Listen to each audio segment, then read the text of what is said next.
¿no? Lo que más la característica más importante de los mielodisplásicos es precisamente que hay citopenias. Entonces, bueno, déjenme regresarme regresar tantito al diagnóstico, ¿no? Entonces, vamos a tener que es una hematopoiesis ineficaz, ¿no? Entonces va a haber finalmente también una médula ósea con muchas células que van a ser displásicas, que ya vimos los ejemplos, y que, bueno, el cariotipo va a estar alterado entre el 30 y el 50% de los pacientes, y de este 50% la mitad van a ser anormalidades múltiples, ¿no? Decíamos, 3 o más anormalidades se denomina cariotipo complejo. Y puede haber cierta cantidad de fibrosis. La biopsia de hueso nos permite ver eso, la celularidad y la cantidad de fibrosis. ¿Quién vamos a descartar como síndrome mielodisplásico primario sobre todo? Bueno, si tiene antecedente de que le dieron quimioterapia, entonces ya no es un síndrome mielodisplásico primario, sino secundario. Y si existe deficiencia nutricional, ¿con qué podríamos confundir a los síndromes mielodisplásicos? ¿Con qué deficiencia nutricional?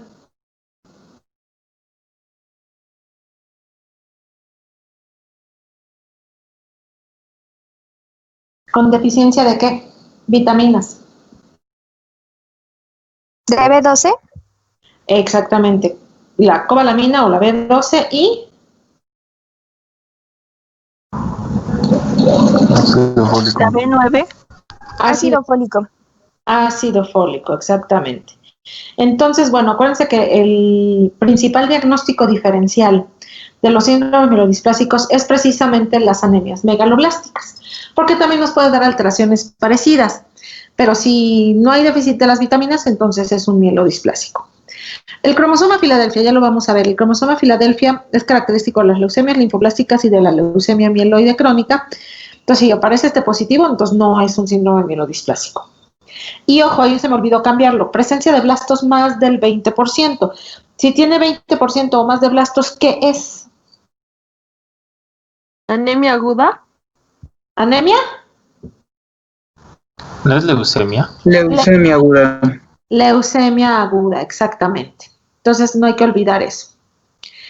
Criterios de inclusión, bueno, que encontramos dispoiesis en cualquiera de las líneas, en una o dos o las tres, y alteraciones cromosómicas expresivas. Recuerden que van a ser sobre todo de lesiones y pérdida de cromosomas, no es lo más frecuente en los mielodisplásicos. ¿En quién voy a sospecharlo? En pacientes con más de 50 años, que tengan una citopenia o varias citopenias, que no tengan otra enfermedad hematológica como sería una leucemia mieloide crónica, todas esas cosas que ya fuimos viendo, ¿no? Que tenga macrocitosis que no nos podemos explicar. ¿Cómo nos podríamos explicar que alguien tenga macrocitosis? ¿Cómo lo justificaríamos? Regresamos al diagnóstico diferencial principal. Por una deficiencia de B12 o B9, ¿no? Exactamente, deficiencia de B12 o ácido fólico, entonces sí es espérenme tantito. Es que ya me están volviendo loca aquí. Sí es una anemia megaloblástica. Entonces, médula ósea con muchas células y una citopenia. Si hiciéramos cultivos, bueno, desaparición de crecimiento, sobre todo de las colonias granulomonocíticas, y las alteraciones que ya habíamos visto en las células, ¿no? Hipogranulación, micromegacariocitos, todas las alteraciones que ya habíamos visto. Bueno, desde que digo que son premalignos, ¿cómo vemos el pronóstico? Sí. ¿Se ve bonito o se ve feo? Feo, ¿no? Feo, estas son de mal pronóstico, ¿no? Alrededor 10 a 22, hasta 25%, dependiendo del grupo, ahorita vamos a ver un cuadrito, pueden evolucionar a una leucemia aguda. Factores de mal pronóstico, entre más alteraciones cromosómicas y más blastos en la médula ósea, mayor es el riesgo de evolución, y mientras más grave sea la pancitopenia, pues peor es el pronóstico, ¿no? No es lo mismo tener 10 de hemoglobina, 3,000 leucos o 90 plaquetas, que tener 5 de hemoglobina, 1,000 plaquetas y 200 neutrófilos, ¿no? El pronóstico obviamente empeora entre más sean graves las citopenias. Entonces, en cuanto al pronóstico, aquí lo vemos muy claramente. Una anemia refractaria simple pura, que solamente se presenta con anemia, tiene un riesgo de evolución a leucemia aguda de menos del 2% y una sobrevida del 70% a 5 años. Pero si nos vamos a los AREP tipo 1 y tipo 2, menos de un año y menos de 6 meses. Ahí están el porcentaje de evolución hacia leucemia aguda. Entonces son de mal pronóstico, ¿no? Si tenemos un paciente que ya estamos vigilando y sospechamos que se está transformando en leucemia, bueno, obviamente se aumenta el número de blastos en la médula ósea, que aparezcan anormalidades cromosómicas o bien que aumenten estas, o sea, tenía nada más, no sé, una anormalidad y ahora tiene 3. Aparición en la médula ósea del hiato leucémico, lo que a esto se refiere es, hacemos una aspirada de médula ósea y solamente vemos blastos y células ya muy maduras. Eso quiere decir que ya no están madurando las células, ¿no? Entonces ahí hay como un hueco, un hiato. Que aumente la disgranulopoiesis y, bueno, que desaparezca todo tipo de crecimiento en los cultivos. Esos son alarmas de transformación leucémica. Y, bueno, vamos a ver muchos índices pronósticos. Este es el IPSS para el síndrome mielodisplásico y nos toma en cuenta los blastos en la médula ósea, el cariotipo y las citopenias. ¿Sí? Y así lo vamos a ir cuantificando, ¿no? El cariotipo se considera bueno cuando es normal la deleción del 5Q, la deleción del 20 aislada o la deleción del Y aislada. El malo es más de 2 anormalidades, o sea, 3 o más, y anormalidades cromosómicas en el cromosoma 7. ¿Sí? Cualquier otra alteración se considera intermedio y ahí está la citopenia, ¿no? Simplemente vamos a ir sumando los puntos. En cuanto al tratamiento, es muy frustrante el tratamiento más en nuestro país, ¿no? Tenemos el tratamiento de apoyo o de soporte, que sería apoyo transfusional, antibióticos por la neutropenia. En la mayor parte de las veces vamos a dar androgénicos, sobre todo cuando son anemias simples, anemias refractarias simples para ayudar a la eritropoiesis, ¿no? En la tipo 1 las respuestas están al 60%. Si tiene... ¿Ande? Hay un fantasma en la clase. Cierren sus micrófonos, porfis. Ya, gracias. La tipo 2, que es la anemia refractaria con sideroblastos, se les puede dar acetoprina o ácido nicotínico, sobre todo acetoprina es lo que damos. Y si ya es un AREM, entonces vamos a dar quimioterapia, tratamiento citotóxico. El filgrastim y la eritropoyetina siguen siendo de apoyo. Y si las condiciones del paciente lo permiten, también lo puedo trasplantar, ¿no?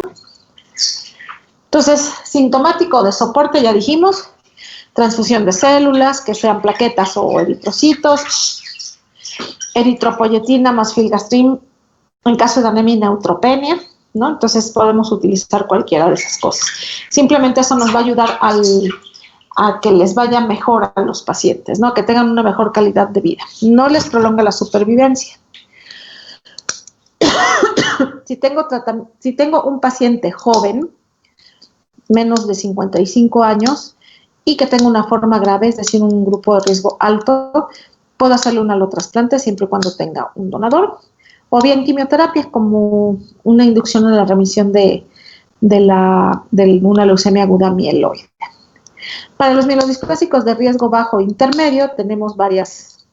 La aracitina, la azacitidina, retinoides, interferón son tratamientos bastante caros. Apenas estamos empezando a tener algunos ahí en el IMSS, pero bueno, esto lo podemos utilizar sobre todo para inducir la maduración de los precursores hematopoyéticos. Y bueno, lo que había yo dicho, ¿no? El factor estimulante de colonos, que es el filgrastim, o bien la eritropoyetina, mejoran la calidad de vida, pero no mejoran la supervivencia, ¿sí? Y tratamiento inmunosupresor también se puede utilizar, sobre todo cuando hay un mielodisplásico hipoplásico, o sea, que tenga poquitas células. Esto ya lo habíamos dicho, ¿no? Si es un AREB, le vamos a dar quimio o radio para tratar de estimular la supervivencia de las células precursoras, las normales. ¿Sí recuerdan la talidomida? ¿Qué pasó con la talidomida hace ya muchos años? Se descontinuó porque causaba anormalidades, deformidades. Bueno, no se hacían las extremidades de los bebés, se lo dan a las embarazadas. Exactamente, se lo dan a las embarazadas como un antiemético y un sedante y es un agente antiangiogénico. Entonces, pues en los bebés producía que no se desarrollaran exactamente las manos. Ok. Entonces, en este caso también lo podemos utilizar, la talidomida, sobre todo para evitar la entrada de lo que son todos los inhibidores a la médula. Es un antiangiogénico. El trasplante, ya habíamos dicho, entre 50 y 55 años, que tenga un donador, y si tiene el estado general es bueno, vamos a dar tratamiento de quimioterapia como una leucemia mieloide aguda. Ay, miren qué poquitas nos habían faltado. ¿Dudas o preguntas? Me los llevé un poquito rápido porque si no, no vamos a avanzar. Ya voy con ustedes casi una clase completa atrasada. ¿Dudas o preguntas no tienen? No. No, doctora, gracias. Esta no la vimos, ¿no? La de trasplante apenas no alcanzamos a verla la clase pasada porque teníamos atrasada la de linfomas. ¿Correcto? No, doctora, esta todavía no la iniciamos. Ok, esta es cortitita, tiene 23 diapositivas y solamente es un poquito de generalidades en lo que se refiere al trasplante de células hematopoyéticas. Antes le decíamos trasplante de médula ósea porque literalmente trasplantábamos la médula ósea. Actualmente ya se utiliza la máquina de aféresis para cosechar las células madre, entonces ya decimos células hematopoyéticas, ¿no? O trasplante de células progenitoras también se le llama. Entonces, ¿cómo se imaginan ustedes que es un trasplante?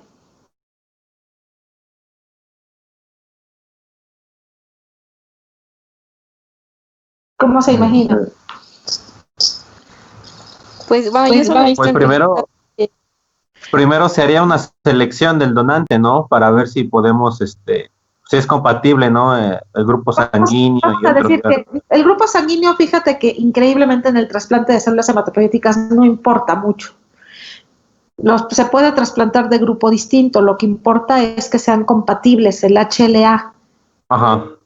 El grupo, hay pacientes que normalmente cuando hacen el cambio, hacen hemólisis y se ponen ahí más gravecitos y más feitos, pero sí se puede hacer, aunque sean de grupo distinto. Aquí lo más importante es que sean compatibles HLA, es lo más importante. Sí, entonces vamos a decir que ya tengo mi donador, ¿ahora qué hago? Tengo mi paciente, lo primero es que esté en remisión, tiene que estar en remisión para poder trasplantarlo, o bien si es una anemia plástica, bueno, voy a trasplantar una anemia plástica, depende de la enfermedad. Entonces ya tengo mi donador, ¿ahora qué hago? Pues sería obtener las células del donante y ¿Cómo? pues Bueno, ahorita yo ya les dije, ¿no? mandé. Dime. Pues yo creo que se tienen que pasar por un proceso, ¿no? Antes de poder ya pues introducirlas al receptor, porque no creo que sea tan fácil como quitar y poner, sino que yo creo que tiene que pasar un cierto proceso, aunque no lo sé cuál es, pero tiene que pasar un proceso antes de poder meter las células de otro paciente a otro. En países muy desarrollados sí hacen selección y hacen un montón de cosas, ¿no? Nosotros no tenemos eso. En realidad tenemos dos formas de obtener las células progenitoras. Una de ellas es meter al paciente a quirófano, le damos una buena dormida y le picamos 200 veces las crestas hasta sacar médula ósea, literal. Dependiendo del peso del receptor, es la cantidad de médula ósea que vamos a sacar, a veces es hasta 2 litros. Y eso es lo que le trasplantamos al paciente, solamente se filtra para que no tenga pedazos de hueso. Pero de ahí no se hace más nada, ¿no? Así se pasa tal cual al al receptor, perdón. La otra forma es con la máquina de aféresis, que les digo, se le pone factor estimulante de colonias al paciente para que movilicen las células y las cosechamos con la máquina de aféresis. Le decimos, saca mononucleares y eso es lo que trasplantamos. En lugares así muy adelantados, pues sí hacen selección y hasta pueden ponerle monoclonales para destruir las células que puedan ir. En nuestro medio no lo hacemos así, nada más los trasplantamos ahora sí que a la brava, ¿no? Entonces, y luego, ¿cómo le meto las células al paciente, al receptor? Pues después de haber quitado todas las células la mayoría de las células del receptor, entonces ya podríamos, pues por donde el mismo lugar por donde entraron para quitar las células del receptor, puedo por ahí mismo entrar y poner las células del donante. A ver, no te entendí. O sea, vamos a decir que ya tengo las células del donador en mi bolsita, porque son células, ¿no? Entonces están en una bolsa, es líquido. ¿Cómo se las pongo al donador? Pues para ponérselas al donador yo creo que hay que meterlas, ¿no? Sería pues con una aguja especial en el hueso. Pensarías, no la ponemos en el hueso. Increíblemente. ¿Es intravenoso? Un catéter venoso central, ¿no? Se le pone un catéter venoso central, sí, para que sea más seguro y más fácil. Y se pone intravenosa las células. Acuérdense que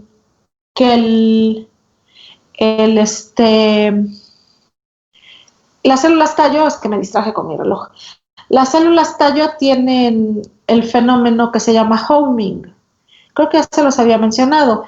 Una vez que entran a la sangre periférica esas células, dicen, ay, ontoy, ¿a dónde te vas? Pues a tu casa, ¿no? Eventualmente esas células regresan a la médula ósea y es donde injertan. Entonces, en realidad, técnicamente, no se necesita mucho para realizar un trasplante de células hematopoyéticas, ¿no? Simplemente se ponen por vía intravenosa. Ahora, el soporte que necesita alrededor el paciente, ahí ese sí es mucho. Ese sí es mucho más complicado. Ahorita vamos a ver. Entonces, el primer trasplante de células hematopoyéticas se llevó a cabo en 1957. Ahí puse 3 tipos. Actualmente estamos haciendo 4 tipos de trasplante. El singénico, el autólogo, el halogénico y el haploidéntico. El nombre del trasplante o el tipo de trasplante va a ir en relación a de dónde obtenemos las células. Autólogo sería el más fácil, ¿de dónde saqué las células? Del mismo paciente. Del mismo paciente. No hay enfermedades muy específicas que les va muy bien con autólogo, como los linfomas o el mieloma múltiple. ¿Y el halogénico de dónde sacó las células? ¿De otro humano? De otro humano. Es la misma especie compatible HLA, ¿no? Singénico. Es de gemelos, ¿no? De gemelos univitelinos. Eso sí tienen que ser univitelinos, ¿no? Singénico se refiere a que es el mismo material genético. Y por último, el que no está ahí es el haploidéntico, que es cuando hay compatibilidad por lo menos del 50%, pero no llega a ser del 100%. El singénico, el halogénico y el haploidéntico los utilizamos para reemplazar el tejido hematopoyético defectuoso, insuficiente o neoplásico. Podemos administrar quimioterapia y radioterapia a dosis altas. Y como son células extrañas, bueno, el singénico no, pero el halogénico y el haploidéntico, puedo inducir el efecto injerto contra tumor. ¿Qué quiere decir eso? Las células de defensa, sobre todo los linfocitos, van a reconocer al tumor del paciente, llámese leucemia, linfoma, la neoplasia, van a reconocerla como extraña y la van a destruir. ¿Sí? Entonces, esos son los tipos. El autólogo, bueno, me permite administrar quimioterapia y radioterapia a dosis altas, pero no me da el fenómeno de injerto contra tumor porque son las células del mismo paciente. Y el singénico tampoco porque es el mismo material genético, ¿no? Entonces no las va a reconocer como extrañas. Entonces, para repasar, singénico se refiere al efectuado entre individuos de constitución genética idéntica, que son los gemelos. El halogénico es el que utiliza un donador genéticamente diferente, pero de la misma especie, que son hermanos, generalmente hermanos de papá y mamá, que tengan compatibles los antígenos de HLA, ¿no? Nosotros una vez trasplantamos unos primos, pero los papás eran un par de hermanos, ¿no? O sea, se casaron un hermano con otro, de otra familia, no pensamos en cosas feas. Eran 2 parejas de hermanos que se casaron, ¿no? Entonces ahí es prácticamente el mismo material genético. Y finalmente el autólogo, que es el que utiliza a las células progenitoras de la sangre del mismo paciente. Entonces, repasando un poquito las células... ¡Ey! Una pregunta. ¿Esto del autólogo es lo mismo que la autohemoterapia que se usa para artritis reumatoide? Bueno, el autólogo se puede utilizar a los pacientes con lupus o con artritis, ahorita vamos a ver, o con esta del cerebro, esclerosis múltiple, se les puede hacer un autólogo para, como quien dice, desensibilizarlo. Les metes quimio para que se destruyan todas las células de defensa, los dejas sin inmunidad y les repones sus células, así como para hacer un reset de la inmunidad. No sé si a eso te refieras. Sí, doctora. Pero sí se les hace un autólogo como tal, eso lo hacen mucho los Ruiz. Los Ruiz trasplantan más enfermedades no hematológicas que hematológicas, francamente. Entonces, ese sí es otra uso del autólogo. Ahorita vamos a ver dónde más también se utiliza. Entonces, bueno, las células hematopoyéticas, de nada, totipotenciales o pluripotenciales, como quieran decirles, ya vimos que tienen fenómeno de autorrenovación, es decir, que son autoperpetuables, tienen la capacidad de diferenciación. Las voy a reconocer a las hematopoyéticas por el antígeno CD34 y se encuentran en la médula ósea, en la sangre periférica y en la sangre de cordón umbilical. Por eso hay tantos bancos de cordón. En la médula ósea es el 1%, en la sangre periférica 0.1% y en la sangre de cordón umbilical también es el 1%. Entonces, si voy a hacer un trasplante de células hematopoyéticas periférico, la primera, pues vamos a decir, la primera etapa del trasplante sería en el donador y se le llama movilización. ¿Sí? Le voy a poner factores de crecimiento hematopoyético, sobre todo el filgastrin, que es el factor estimulante de colonias de granulocitos. Para estimular, se ponen dosis muy altas, se ponen hasta 6 ámpulas al día por 5 o 6 días. Eso hace que la célula madre lo tome como una señal de alarma y salga a la sangre periférica, ¿sí? Entonces, de esa forma yo puedo con la máquina de aféresis decirle a la máquina de aféresis, recoge mononucleares, y ella va a recoger mononucleares entre esas a la CD34.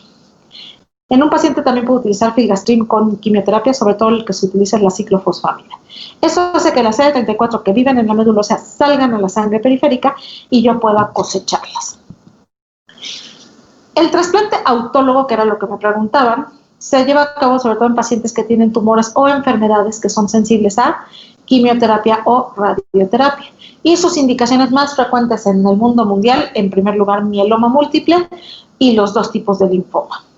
Las leucemias agudas utilizamos el autólogo sobre todo en la mieloide cuando no tienen donador.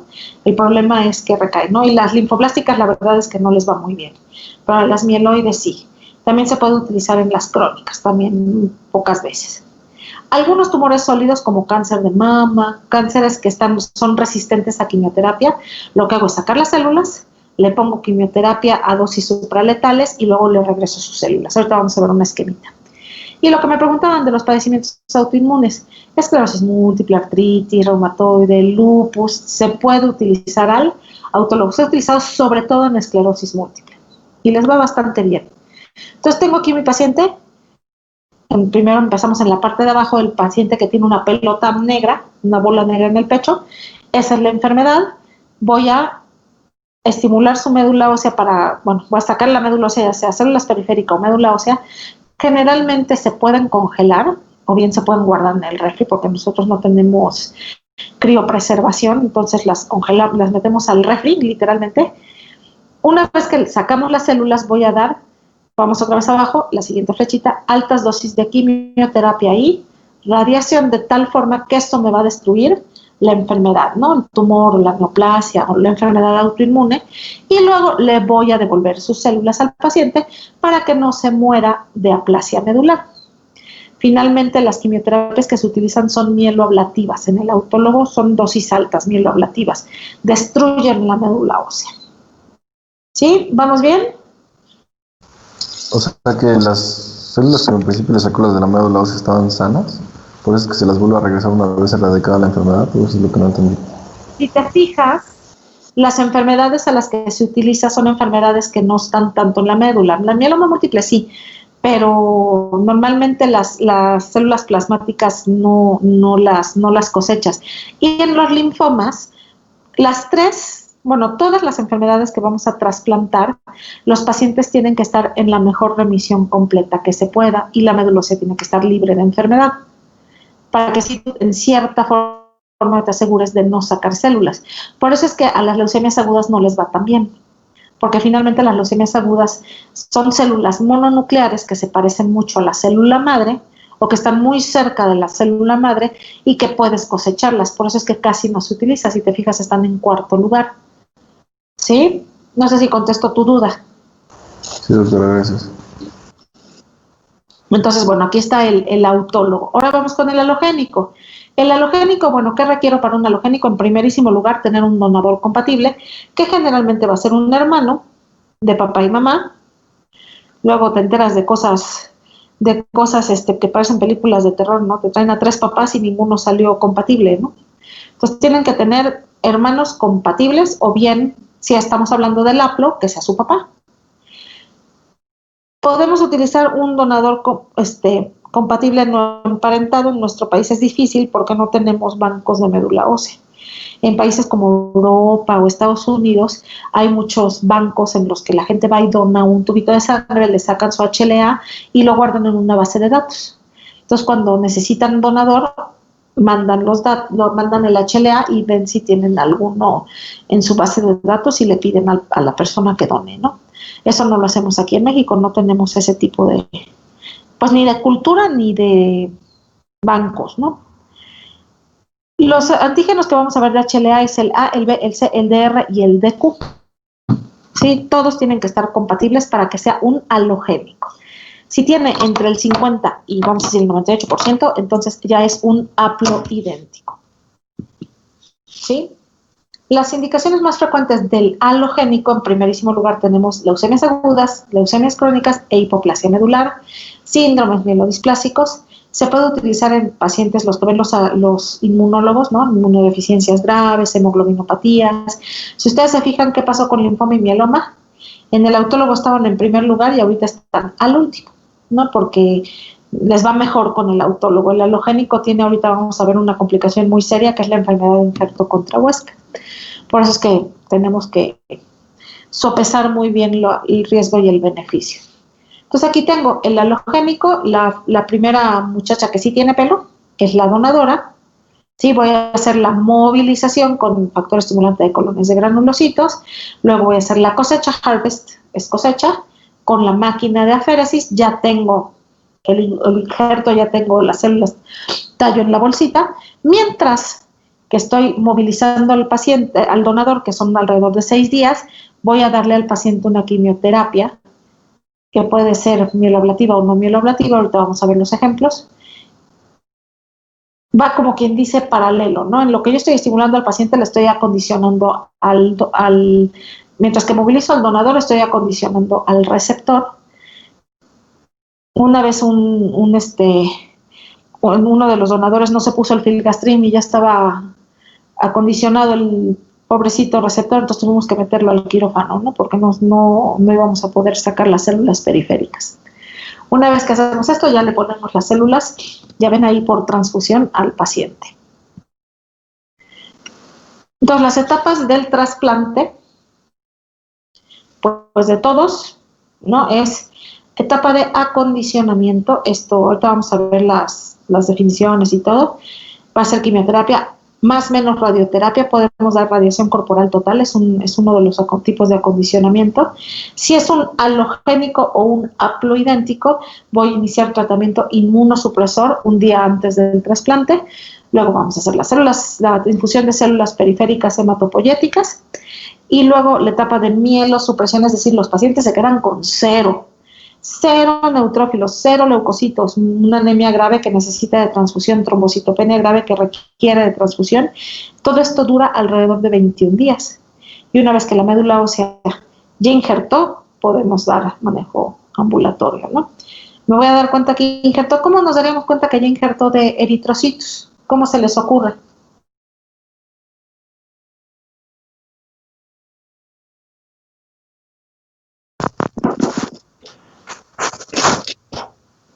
Pues probablemente podríamos ver las células inmaduras. ¿Cómo qué? Si vas por buen camino. Los reticulocitos, ¿no? Los retis, exactamente, cuando tiene más del 2% de reticulocitos, es decir, que se vuelve regenerativa, entonces ya dices, bueno, ya yo voy a injerto de rojos. Los neutrófilos es una cifra, arriba de 200 neutrófilos, ya injerto de neutrófilos, y las plaquetas son las más lentas y las más difíciles de evaluar porque son 2 días con más de 20,000 plaquetas sin transfusión en las 48 horas previas. Entonces ahí sí ya es un poquito más difícil las plaquetas, ¿no? Todo este tiempo son 7 días de acondicionamiento y por lo menos 21 días de mielosupresión, o sea, se pasan por lo menos 28 días en el hospital. Una vez que es el manejo ambulatorio, bueno, va a seguir con cuidados pues extensos porque no tiene inmunosupresión por lo menos 10 meses, ¿no? No salen, los tenemos en casa. Entonces el objetivo de Doctora, Mande. ¿me puede repetir, por favor, por qué se les hacía la quimioterapia? Es lo que estamos viendo ahorita. El acondicionamiento, ¿te refieres? Sí.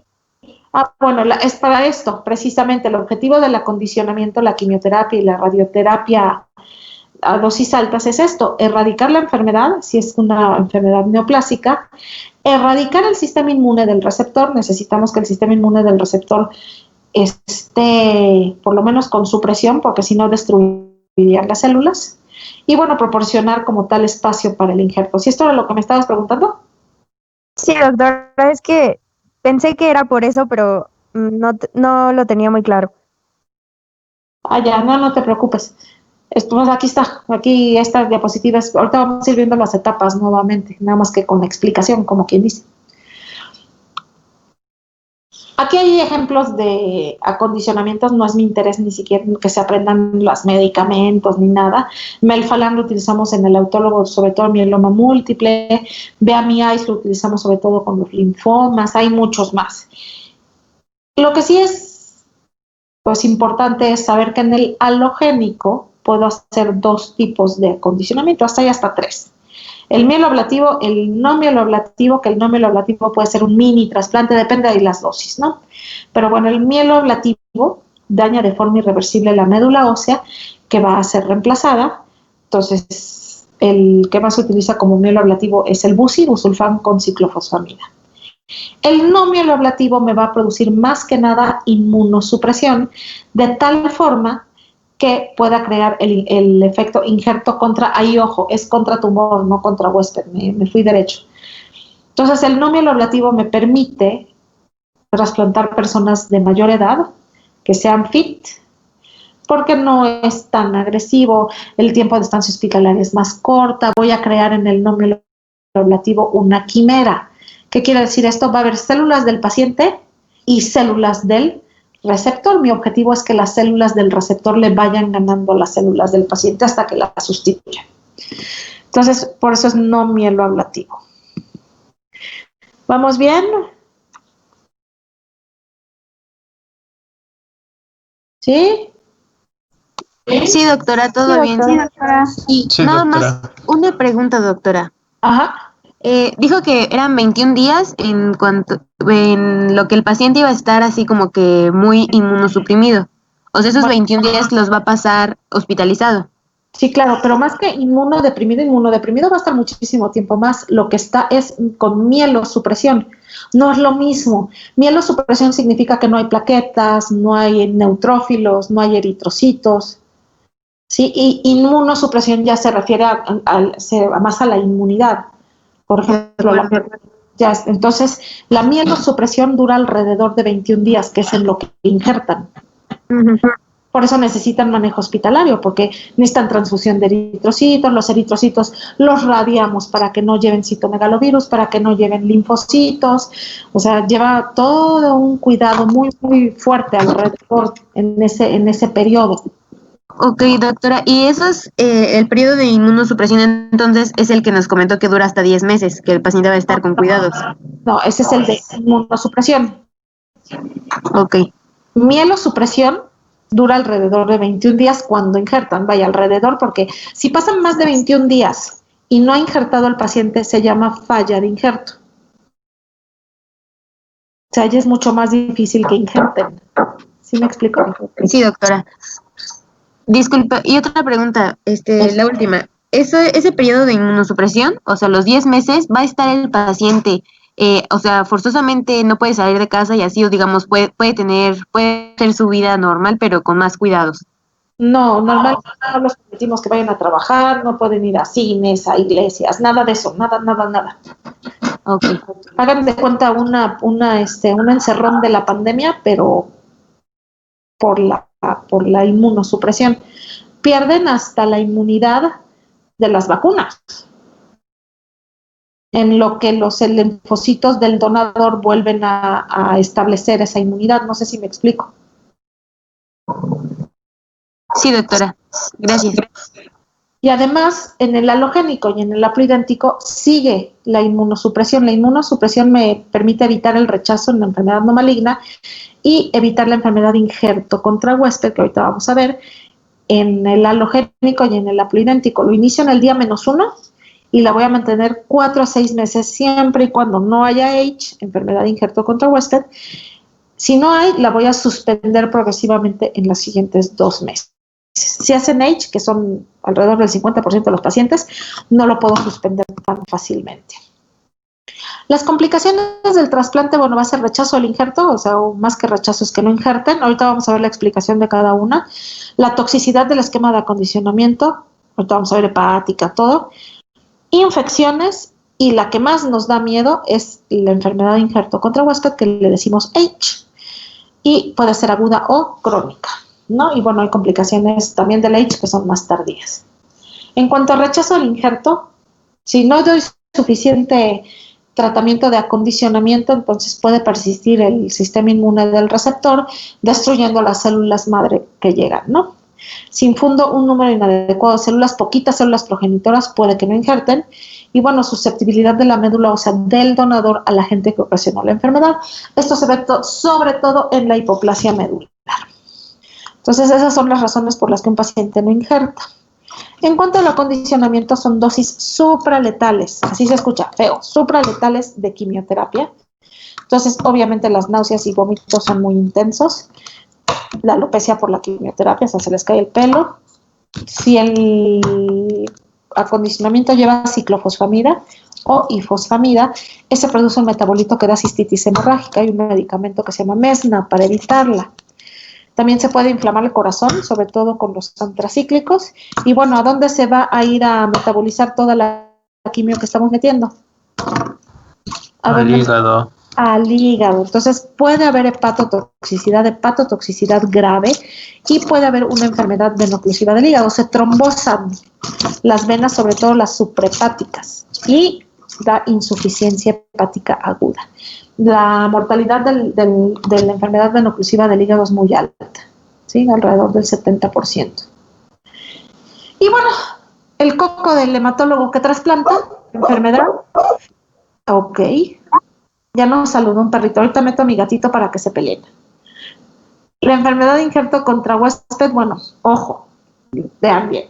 Es el resultado de una reacción inmunológica de las células linfoides injertadas, es decir, sobre todo los linfocitos T del donador en contra de los tejidos del receptor. No hay que olvidar, alguien está mandando mensajitos al chat, vamos a ver qué dice.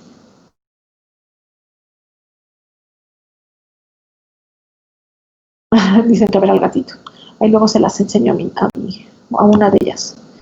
Entonces, ¿qué pasa si yo meto linfocitos T, que en teoría deberían de ser lo más posible compatible, y la meto a otro paciente, ¿no? O sea, son linfocitos T injertados y empiezan a reaccionar en contra de los tejidos del receptor. ¿Tengo problemas? Sí, tienes autoinmunidad, ¿no? Serios. Más que autoinmunidad, es enfermedad de injerto contra huésped. Otros dicen, no, es injerto contra hospedero, pero bueno, como quieran decirlo. ¿Qué es lo que sucede? Van a atacar, puede ser cualquier tejido. Lo más común es que sea la piel, el hígado y el tubo digestivo. Pero hay H en los ojos, hay H en el pulmón, hay H. Pueden en realidad reconocer como extraños esos linfocitos T los tejidos del receptor. Entonces es muy fácil meter las células, ahora sácalas, si están siendo reactivas, ¿no? Se presenta alrededor de las 2 semanas, de 2 a 8 semanas. Después de 8 semanas ya es un H crónico. Entonces se presenta una vez que ya tenemos el injerto, ¿no? La incidencia es de 30 a 40%, hasta 50% se van algunas. Y generalmente primero decimos ya injertó y luego se presenta el H, aunque en ocasiones puede ser que haya H sin que tengamos datos claros de injerto, ¿no? Que sería el peor panorama. Entonces, vamos a ver que la piel lo vamos a graduar por cruces, piel, hígado e intestino. La piel es una cruz cuando solamente ocupa menos del 25% de la superficie corporal, 2 cruces más del 25 pero menos del 50, 3 cruces más del 50 y 4 cruces cuando ya hay bulas, ¿no? Bulas que son vesículas muy grandes. Graduar el H hepático está muy fácil, es con las bilirrubinas, 2 o 3, pues, sí, ahí está, ¿no? Y finalmente el intestino, lo que da es diarrea. Entonces, dependiendo de la cantidad de diarrea, puede ir de 500 a 1000 hasta dolor e hilio, ¿no? Separa el intestino por el H. Me voy a saltar un momento esta. Vamos a decir que es H grado 1 solamente cuando es piel. No participa el intestino ni el hígado. El grado 2 ya tengo piel más uno de los dos, pero 1 o 2 cruces, ¿no? Es un mínimo deterioro. El 3 es piel, hígado e intestino, pero 2 a 3 cruces, moderado deterioro del estado general. Y el 4 es los 3, con 2, 3 hasta 4 cruces y un profundo deterioro del estado general. Si tengo H grado 1, van a sobrevivir el 90%, si es 1 a 2, baja 60%, pero si es grado 4, game over, ¿no? Sobre todo el H agudo, las primeras 8 semanas. Y el crónico simplemente son las alteraciones del agudo llevado a la cronicidad, es decir, si una piel está con H crónico, va a haber eritema, descamación, cambios en la pigmentación, esclerosis, contracturas, hasta pápulas, bulas y cambios en las uñas, ¿no? En los ojos, conjuntivitis, seroftalmos, hasta úlceras corneales, la mucosa y mucositis, serostomía, hay caries, pérdida de los dientes, puede haber mala absorción si es la mucosa gastrointestinal, disfagia y, bueno, infecciones recurrentes, porque estos pacientes, ¿qué pasa si un paciente presenta H? ¿Qué creen que tengamos que hacer? ¿Cómo lo tratarían el H? ¿Cómo se les ocurre? Pues podría ser, bueno, es que no sé, porque, o sea, yo pensaría como inmunosupresión, pero ya está inmunosuprimido, ¿no? No, les das tratamiento inmunosupresor intenso, los pulsas, les metes micofenolato, tacrolimus, sirolimus, todos los inmunosupresores que se te ocurran para tratar de evitar ese daño, ¿no? A veces, en ocasiones, lo que haces es que se pierda el injerto, ¿no? Pero bueno, el H también los va a matar a los pacientes, ¿no? Entonces, es inmunosupresión intensa. Sí, creo que esta es la última. ¿Dudas o preguntas? Miren, vamos exactamente una clase atrasados. ¿Dudas o preguntas? No, doctora. Gracias. Yo no tengo una duda, doctora. Ajá. En esos pacientes, porque creo que nos va a tocar tener pacientes así en el hospital, a todos internos, ese paciente que vamos a hacer la mielosupresión, ¿se va a terapia intensiva o se va a terapia intermedia y está en aislamiento? Y No, está en aislamiento. Le tenemos que dar antibióticos y antimicóticos y antitóxicos. Claro, Eso claro, es lo que queremos saber. Profilaxis, antimicrobiana. Si hacen fiebre, entonces ya cambias, vas cambiando de antibióticos a amplio espectro cuando hacen fiebre. Están completamente aislados. Haz de cuenta que para entrar con ellos te vistes como si fueras a entrar al quirófano. No entra nadie, están ellos solitos. La enfermera se viste como para el quirófano para entrar con ellos. Y la comida pues tiene que ser prácticamente sin ninguna bacteria, tiene que ser, a veces las meten antes, ahora ya no porque se descompuso esa autoclave, pero las metían al autoclave para que no llevaran nada, no se te puede morir de una diarrea. Ok, entonces, por ejemplo, ¿se daría de base, por ejemplo, fluconazol o miconazol o cualquier antimicótico y antibióticos? Generalmente empezamos con fluconazol y cipro o trimetoprim, dependiendo el paciente. Cuando hacen fiebre, entonces los pasamos generalmente a cefepime y amikacina. Si vuelve a hacer fiebre en los 3 días, le metemos vancomicina. Si vuelve a hacer fiebre, le metemos anfotericina, o bueno, si no hay anfotericina, también podemos poner caspofungina, dependiendo. Y obviamente, tan pronto hace fiebre, se toman cultivos. Se cultivan 3 veces por semana para tratar de ver qué bacteria o qué es lo que nos está causando la fiebre. Ok, gracias, doctora. Nada. ¿Alguna otra pregunta que tengan? Bueno, doctora, entonces, o sea, si ya le van a dar todo eso, o sea, como, pues supongo que morirían la mayoría, ¿no? O como qué porcentaje muere. No, bueno, la mortalidad peritrasplante es alta, depende del tipo de trasplante. Por ejemplo, el autólogo tiene muy baja mortalidad peritrasplante. El halogénico, un poquito más, el haplo un poquito más. Estamos hablando de alrededor del 10% de los pacientes, dependiendo la enfermedad, dependiendo muchísimas cosas. Pero sí hay mortalidad peritrasplante. O sea, de los pacientes que tienen AIDS. Ya que tienen el AIDS, se mueren generalmente de infección. Depende el grado del AIDS y qué tanta inmunosupresión les estés dando. Ok, gracias. ¿Alguna otra pregunta? Yo, doctora.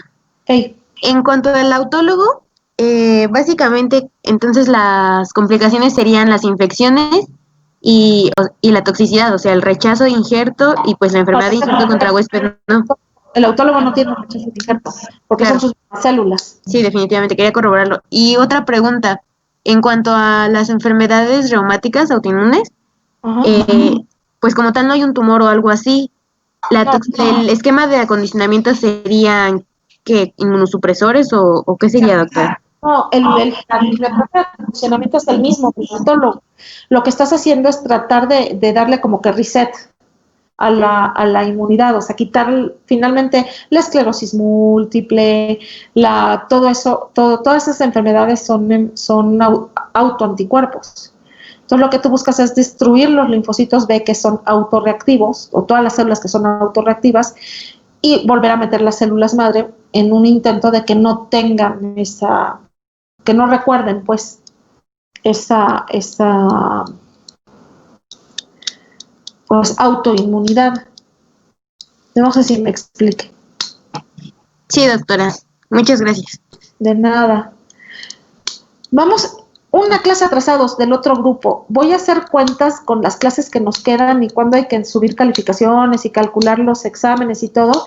Y en dado caso que no nos dé chance de terminar, ponemos una sesión un día de que no tengamos clase, que todos podamos, para ponernos al corriente. ¿Sale? Sí, doctora, está muy bien. Va. Sí. Veo cuántos días nos quedan y cuántas clases nos faltan. ¿Sale? Creo que habían dicho que se subían calificaciones el 8 y el 9, doctora. El 8 y el 9 de diciembre, pero tenemos que dejar más o menos una semana para exámenes. Sí, tenemos como 3 semanas útiles, más o Yo menos. creo que sí nos da tiempo, pero me voy a anotar y lo voy a anotar en un Y papelito. suspensión de clases el lunes, ¿no? Se Los supone 2 lunes, ¿no? ¿Cuál otro lunes? Nada más el Es que no sé si el de la BOB se lo dan o no lo dan. 19. Pues yo diría que el de la web sí demos clase. El 16, o sea, la vez pasada no tuvimos clase el lunes porque nos mandaron la orden, o sea, de que no les diéramos clases. Yo dije, qué payasos. Pero pues bueno, seguí las órdenes. Déjenme ver, veo cómo está y ya decidimos. La próxima clase les digo cuántas nos faltan y todo. ¿Sale? Órale. Bueno, pórtense bien, chicos. Nos vemos el miércoles.